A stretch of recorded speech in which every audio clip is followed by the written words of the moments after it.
All right, so complex and rational zeros of polynomials. We are going to start with something that I have talked about, but I haven't actually addressed the theorem that this comes from. The theorem on conjugate pair zeros of a polynomial. If a polynomial f of x of degree n greater than 1, so it's not a constant function, has real coefficients, and if z equals a plus b, with b not equal to 0. What does this part mean right here? What are they telling us?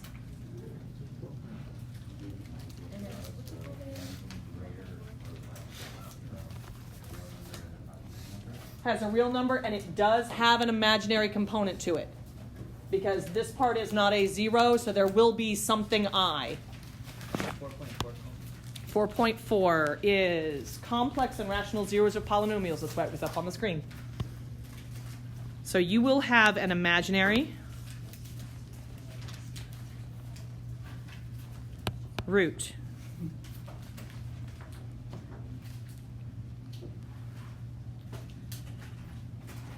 If you have an imaginary root, a complex 0, then the conjugate of that, z bar equals a minus bi, is also a 0 of this function. These are conjugate pairs. And I already talked about this at the beginning of the last section when we were writing things in factored form, and it said 3i is a root. And I said that means negative 3i also has to be a root. This is the theorem that I was pulling from for that.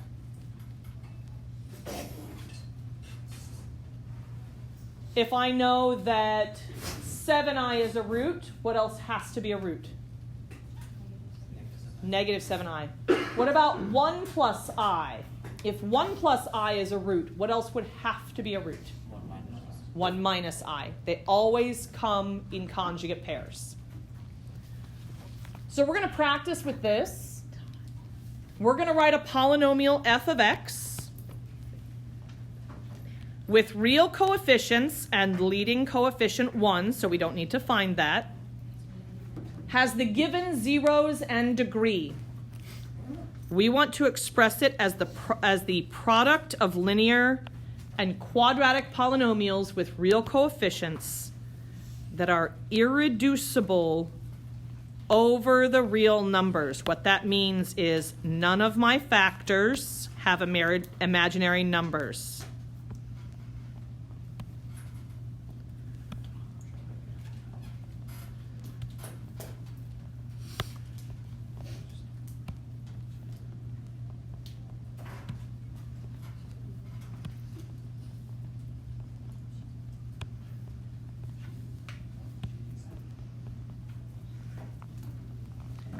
None of my factors contain imaginary numbers.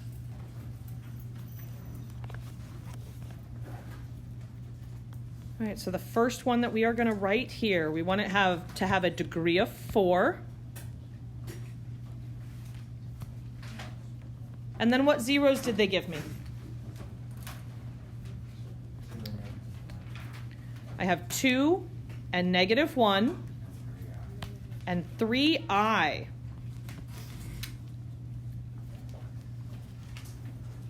But they said it's degree 4. They gave me 3 roots.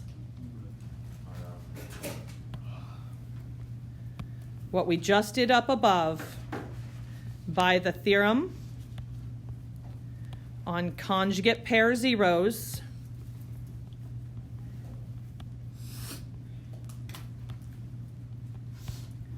negative 3i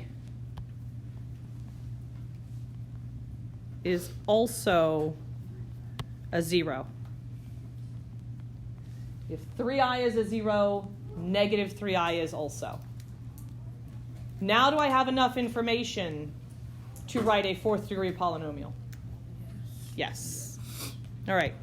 So I'm going to start writing my 4th degree polynomial, f of x with leading coefficient of 1.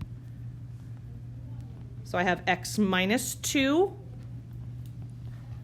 x plus 1, And then how am I going to write my imaginaries?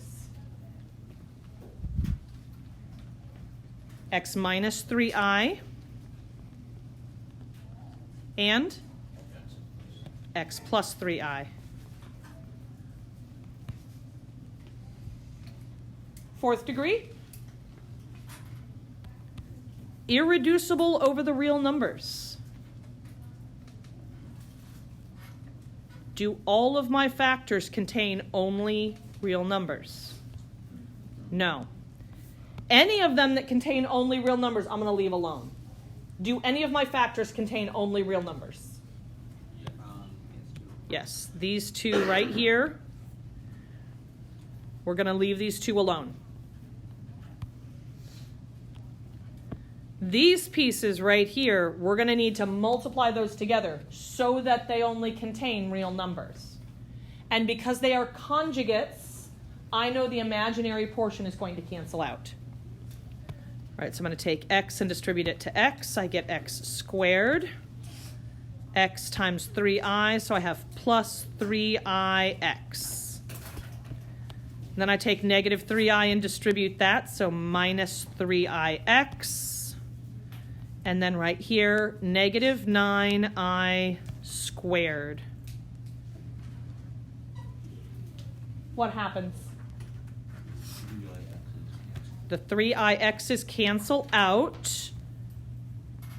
I still have an I though, but it's an I squared. And what do you guys know about I squared? This is equal to negative 1.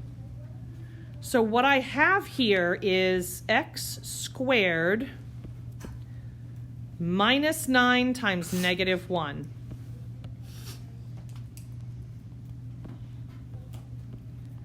Which would simplify to what? X squared plus 9. This is quadratic. It contains only real numbers, so I have a quadratic factor here, and I have two linear factors here. I'm going to put that together, and that will be my factored form for my polynomial. So f of x is equal to x minus 2, x plus 1, x squared plus 9. Just out of curiosity, is this the final answer? That is our final answer, yes. Absolutely. Right. They asked us to express f of x as a product of linear and quadratic polynomials. Are all of these either linear or quadratic? Are they irreducible over the real numbers? Do they only contain real numbers? Yes. And there's nothing in here that I could factor further so that it would still only contain real numbers. That's how I know I'm done. So far, so good? All right. Let's try that with the next one. We want to write a degree what polynomial? 3. Degree 3. What information did they give me to work with? Yes, I have a 0 at 0, and I have another 0 at 4 minus I. But we're supposed to write a degree 3. 4 plus I. By the theorem on conjugate pair zeros,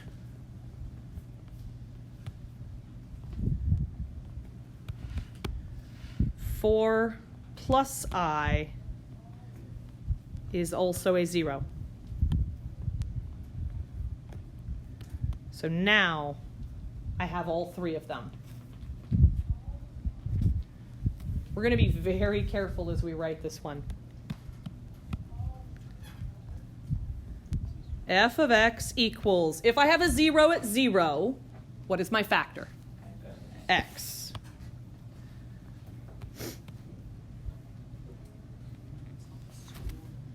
Up here, when I had a 0 at 2, I said my factor was x minus 2. Same kind of thing here. I have 4 minus x, but that 4, is that 4 a positive or a negative thing? Positive, so it's going to be x minus this number right here. And since it is written in the form of a binomial, I'm going to make sure that it is inside parentheses. X minus this whole thing. Yes, ma'am. Could you change the negative I? To what? Because you know how they like equal other things, the i's? I does not. I squared does, but I does not. I is simplified as far as it can go. Yes, sir. Oh, thank you.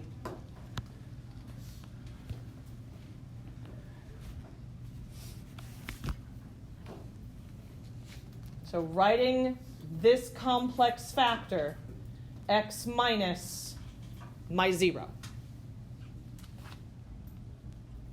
So far, so good on that piece? Why is it x minus and not x plus? X minus this, that was a positive number, right? That piece right there is a positive 4. So it's going to be x minus this thing right here. Does that make sense? Yeah. Now, if I chose to distribute the negative, then I can see something is going to change to a positive there. But it just starts off with x minus whatever they gave me. And if what they gave me is written in the form of a binomial, I want to make sure that that goes inside parentheses. How would I write my other complex factor then? X minus 4 plus I. Yes, x minus and then parentheses, 4 plus I. You are absolutely more than welcome to distribute your negative if you want to. I'm not going to right now because I'm going to do that in the process of multiplying these two together. I'm just going to try to save myself a step and a couple of different pieces. It's not really any more or less work. It just has to do with how much screen space I've got. All right. Do I need to do anything with this x out in front? No. There is nothing imaginary about that, so I'm going to leave it alone. I am going to multiply these two together. So I'm going to take x and distribute it to x. So I'm going to have x squared. I'm going to take x and distribute it to this set of parentheses over here. So minus x and then my parentheses, 4 plus I.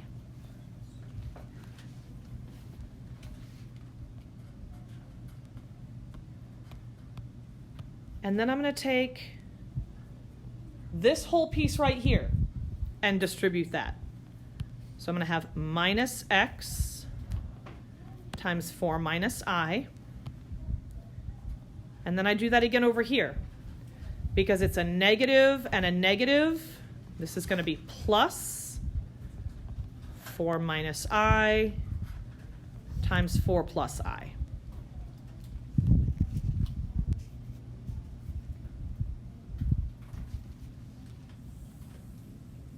I'm going to come through here and simplify this part and watch for anything that's going to cancel and anything that's going to combine. So I'm going to bring my x squared straight down.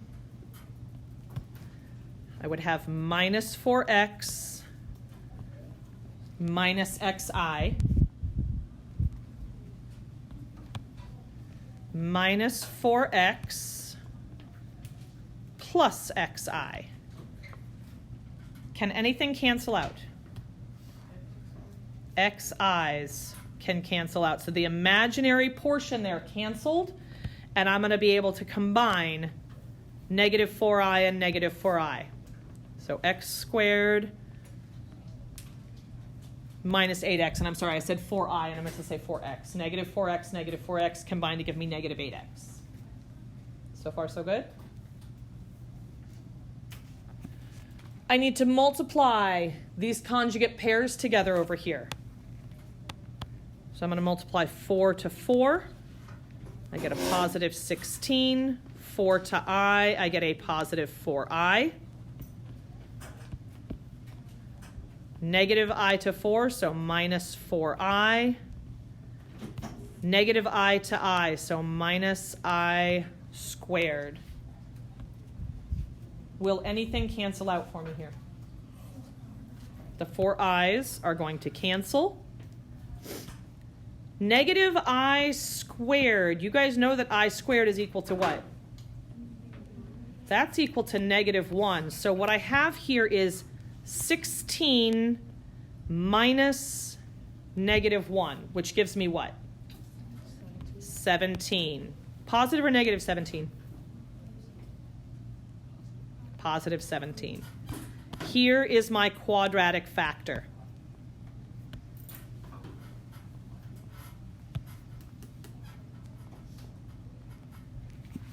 This quadratic factor has no x-intercepts. It has no real roots. I know that because I got to it by multiplying these two complex factors together.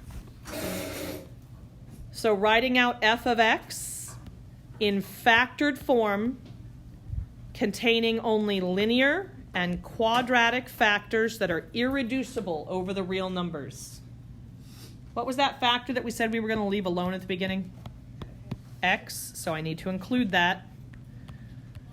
So this is x times x squared minus 8x plus 17.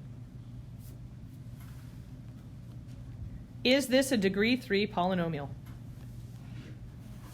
Yes. Does it have a 0 at 0?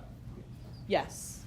If I had extra time on a test or a quiz and I wanted to go back and check my work, how could I know that these were also solutions? Remember, I can't factor it. Quadratic formula. I could use quadratic formula on x squared minus 8x plus 17 to verify that these are the solutions to the quadratic portion. So far, so good? All right. We're going to use everything that we've been talking about in chapter 4 so far. Everything that you learned about quadratic functions, how to factor and solve. Guys, I need you to write this down, please.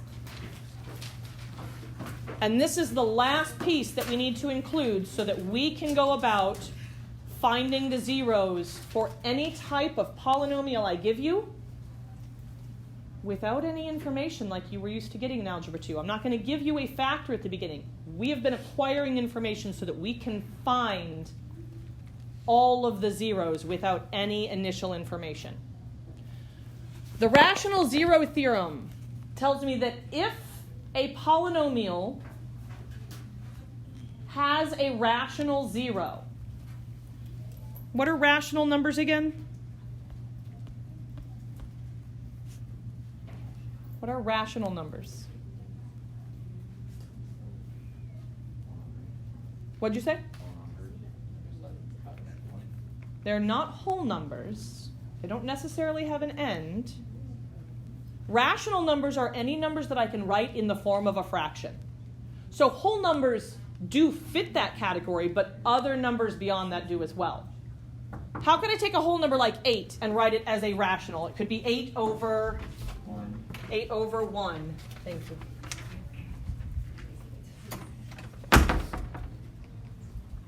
So any of my whole numbers I can write in fraction form, but then I can also have numbers like 1/3, non-terminating decimals. Anything that I can write as a ratio would be a rational number. That is the root of rational number, is ratio.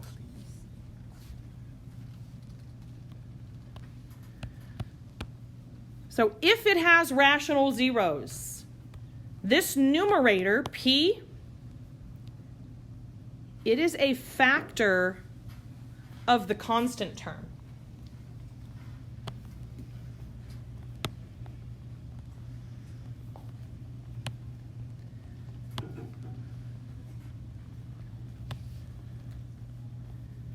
And the denominator, q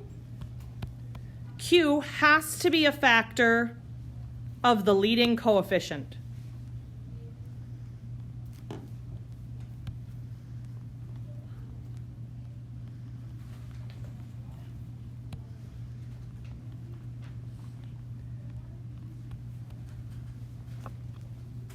If f of x has any rational zeros at all,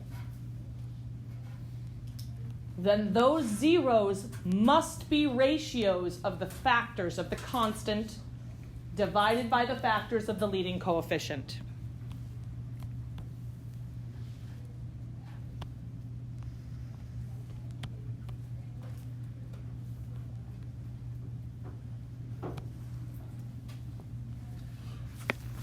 So yesterday at the end of class, we learned Descartes' rule of signs. Descartes' rule of signs tells me all the possible positive real zeros we have for our function, and all of the possible negative real zeros I can have for that function. And then we can work backwards to figure out how many complex real zeros it might have.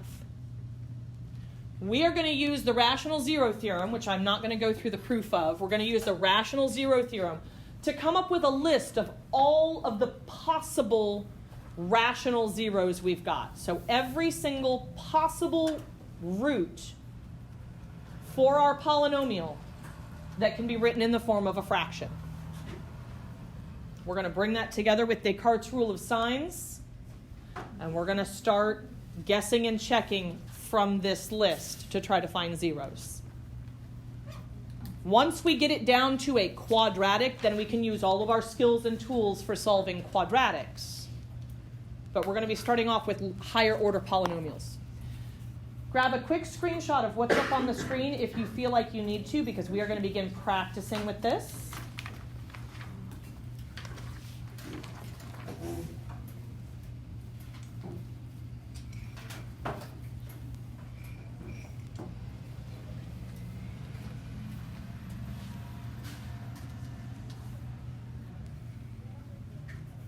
We are going to make a list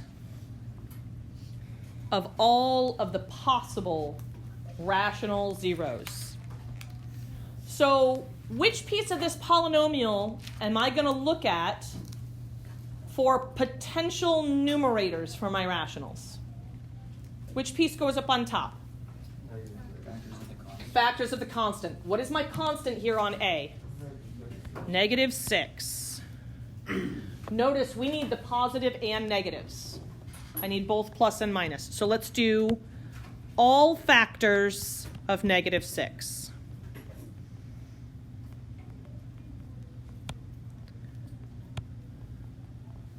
So all factors of P. Tell me everything you know of that would multiply together to give you 6. Negative. Plus or minus 2, plus or minus 3. 2, 3, 1, and 6. I'm going to go ahead and write them down in smallest to greatest order. So plus or minus 1, plus or minus 2, plus or minus 3, plus or minus 6. Do you guys agree that that catches every possible thing that can go into 6? Cool. Then we're going to do Q.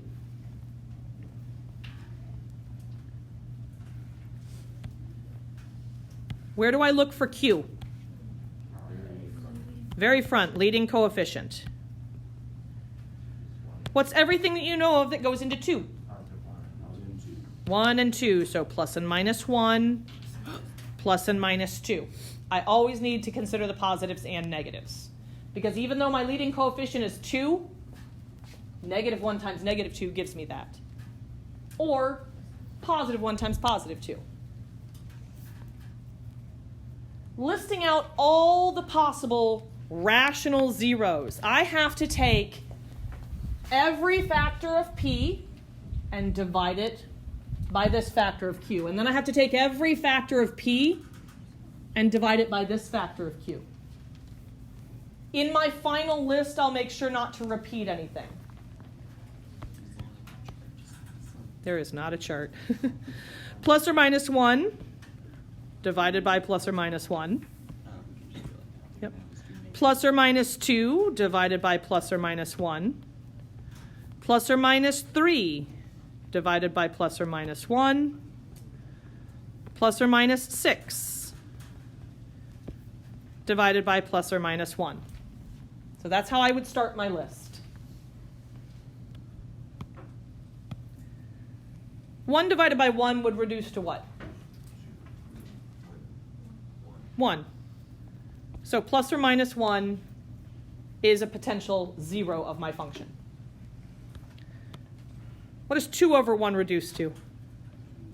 2. So plus or minus 2 is a potential 0. 3 over 1, plus or minus 3, and 6 over 1, plus or minus 6. Those are all unique number. I don't have any repeats in that list so far, correct? As I start to take these numbers over the second possible denominator, I don't need to include anything that's repeating one of these 4. So my potential numerators, plus or minus 1, plus or minus 2, plus or minus 3, plus or minus 6. What's my denominator this time? 2, plus or minus 2.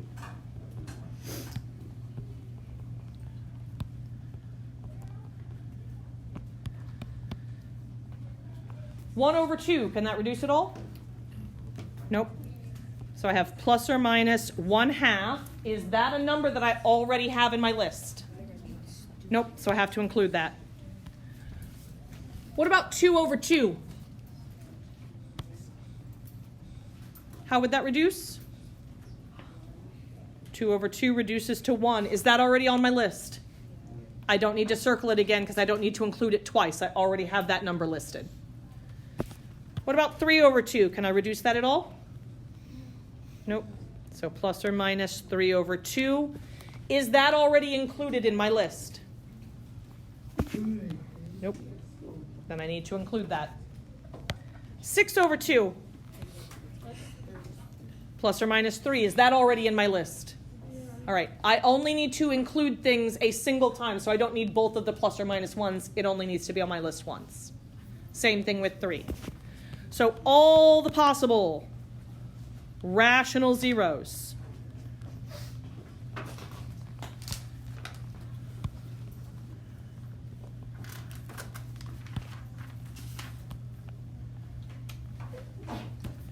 How many things go on this list? 6. Plus or minus 1/2, plus or minus 1, plus or minus 3/2, plus or minus 2, plus or minus 3, plus or minus 6. I listed them out from smallest to greatest. If you just make sure that everything is on that list, I'm not looking for any particular order on your list. I want to practice with this again, and then I want to bring it together and look at a polynomial where we have to use this skill. So where am I looking at for P? Did you have a question? Yeah. So you said earlier that we would use Descartes' rule, and I was wondering when that would come in. Next problem, when we actually just have a polynomial and it says find all the zeros and I give you no more information other than that. Well, because I'm sure I want to use the other rule that we can see. It'll help you narrow down what you should be looking for. Yep. Wait, so Yep. is this not doing that already? We're not using Descartes' rule of signs here. And we did not find all the zeros, we found all the possible rational zeros. This is only a degree 3 polynomial, so it's not possible that all of those are actually zeros. Okay. Does that make sense? Up to 3 of them could be. And we'll practice that in a minute. Right now I just want to continue practicing with getting a list written down, and then on the next problem we'll bring everything together. Numerator, factors of the constant. What am I looking at here on B? Plus or minus. Yes, so I've got 12 for P. So let's do factors of P.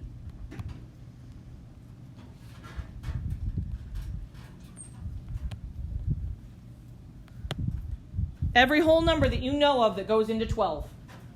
1. Plus or minus. Yep. So plus or minus 1. 2. 3. 4. 6. And 12. That's a long list. Where do I go looking for factors of Q? Leading coefficient. What is our leading coefficient? Ugh. Okay. Every whole number that you know of that goes into 10. 1, 2, 5, and 10. Oh my gosh. Okay, one is easy. It's just automatic. Yes. I have to take every single one of these 6 factors of p and put it over 1. And then take them and put them over 2. And then take them all and put them over 5. And then take them all and put them over 10. How many different fractions do I have to be looking at here? How many? 6 over 1, 6 over 2, 6 over 5, 6 over 4. How many? Give me an actual number. I don't know. 24. Yeah. Yep. 6 options with this as my denominator. 6 more options with this as my denominator. 6 options with this. Some of them will repeat, yes. So we're going to need to figure out which ones are repeating because I don't have to worry about my repeats. All right.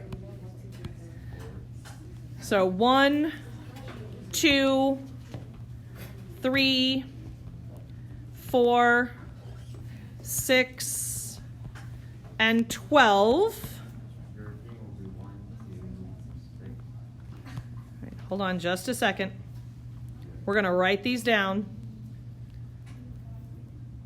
because I need them with a denominator of 1.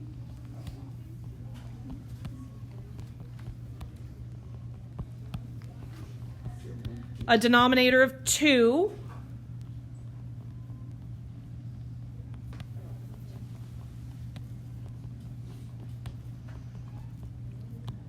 What else do I need to consider as denominators? 5.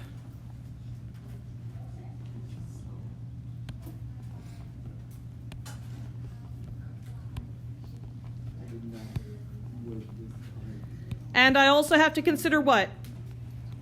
Denominator of 10.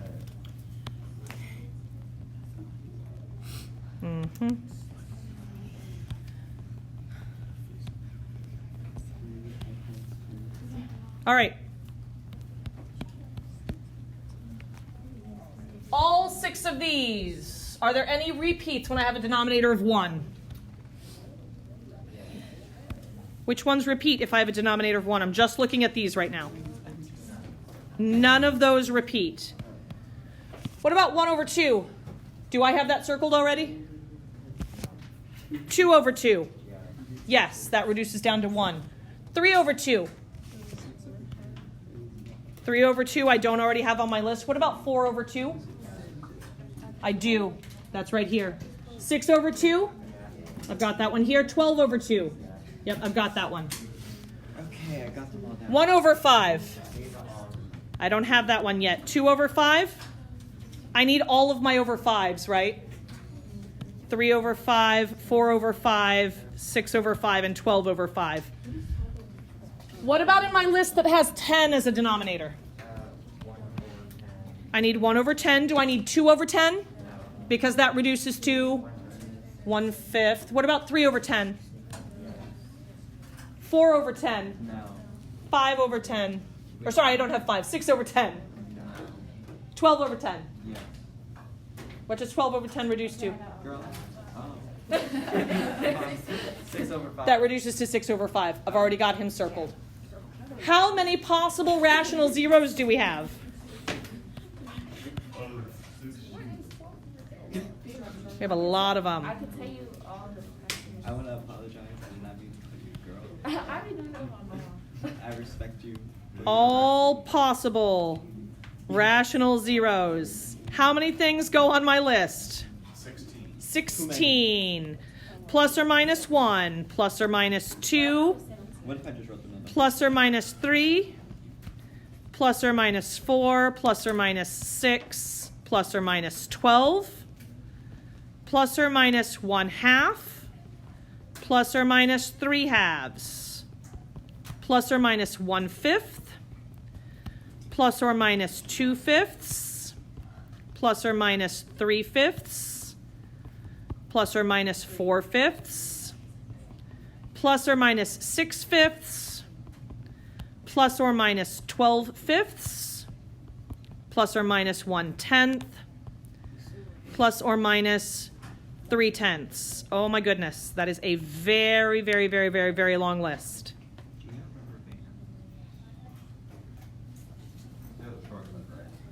So, is there a shortcut? No. However, the purpose of making this list is so that you have something to work from as we begin to do some guess and check work. All right. This is where everything comes together. Right here. Coming together, y'all. We're going to find the real zeros of f of x. And I'm giving you no more information than that. So I want to use Descartes' rule of signs here. What are the number of possible positive real zeros we have? Still writing this down. How many times do we change sign? Once. It goes from a positive to a negative, and then it just stays negative, negative, negative. So we have one sign change here. So there is one, only one, exactly one positive real zero. How do I figure out the negatives? We're going to change the x to negative x. We're going to simplify, and then we're going to count our sign changes again.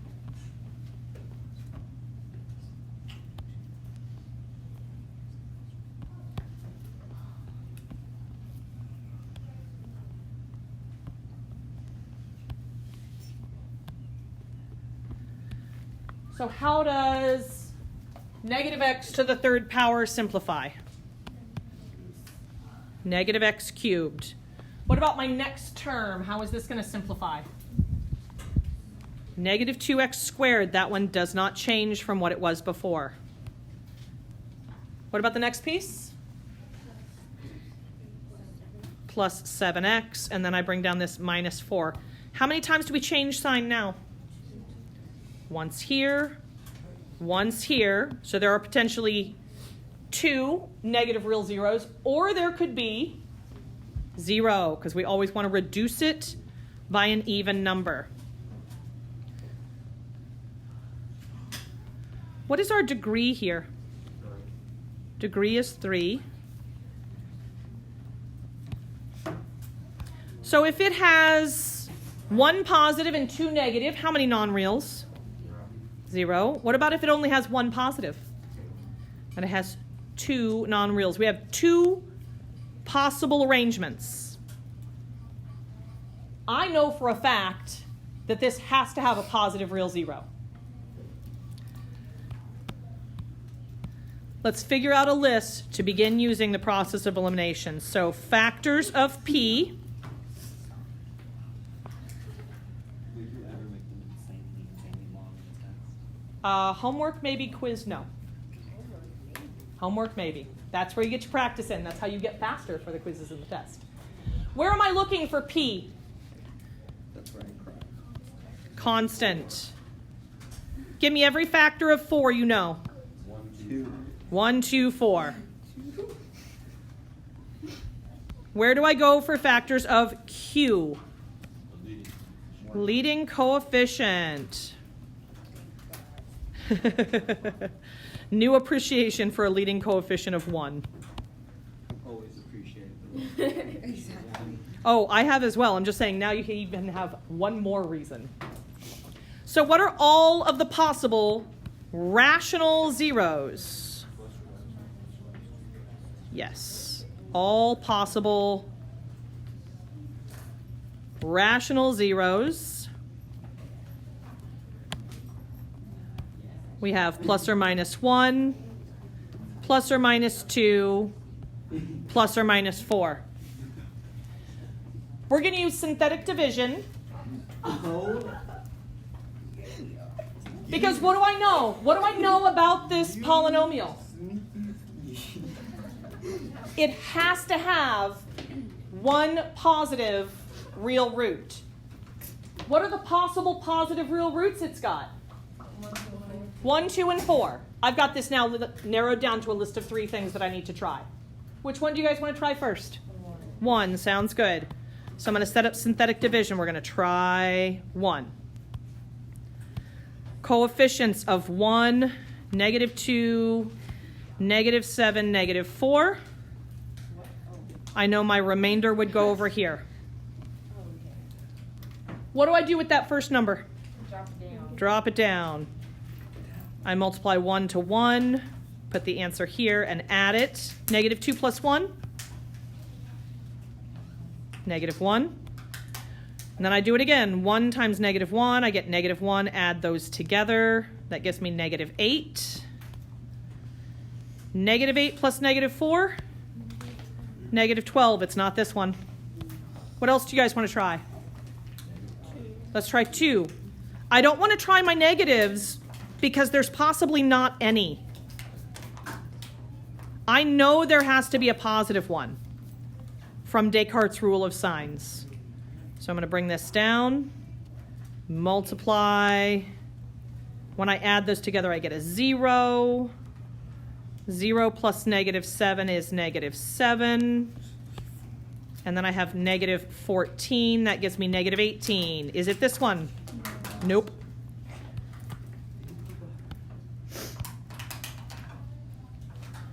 So process of elimination tells me what else would have to be a 0. Has to be 4.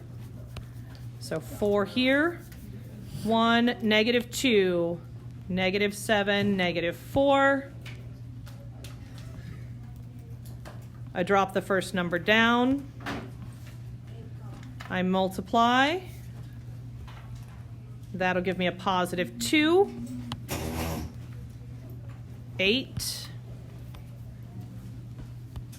1 times 4 is 4. Here we go. This is a 0.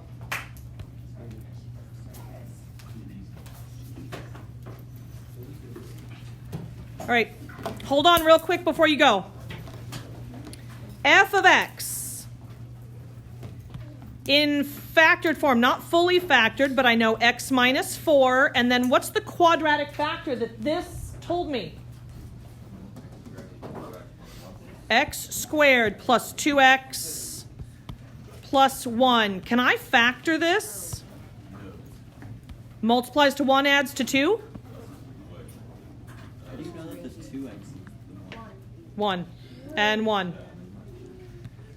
So this would factor to be x plus 1 times x plus 1 times x minus 4.